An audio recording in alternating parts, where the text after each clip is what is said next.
सद्गुरु बता रहे हैं उपवास का महत्व। आपके शरीर के प्राकृतिक चक्र से जुड़ा मंडल नाम की एक चीज होती है। मंडल का मतलब है कि हर 40 से 48 दिनों में शरीर एक खास चक्र से गुजरता है। हर चक्र में 3 दिन ऐसे होते हैं जिनमें आपके शरीर को भोजन की आवश्यकता नहीं होती।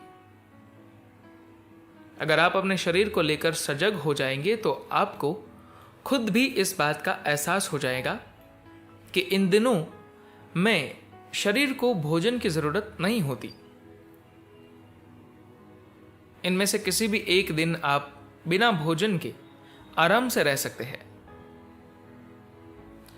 11 से 14 दिनों में एक दिन ऐसा भी आता है जब आपका कुछ भी खाने का मन नहीं करेगा। उस दिन आपको नहीं खाना चाहिए।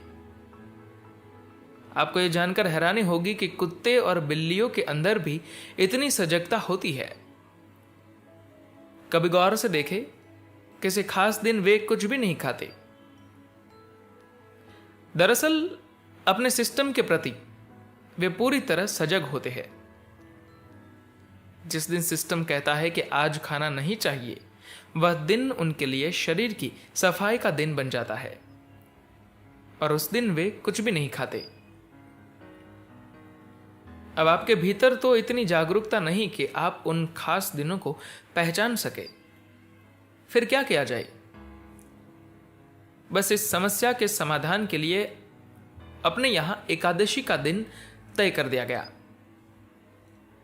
हिंदी महीनों के हिसाब से देखें तो हर 14 दिनों में एक बार एकादशी आती है। इसका मतलब हुआ कि हर 14 दिनों में आप एक दिन बिना खाए रह सकते हैं। अगर आप बिना कुछ खाए रह ही नहीं सकते या आपका कामकाज ऐसा है जिसके चलते भूखा रहना आपके वश में, तो आप फल आहार ले सकते हैं।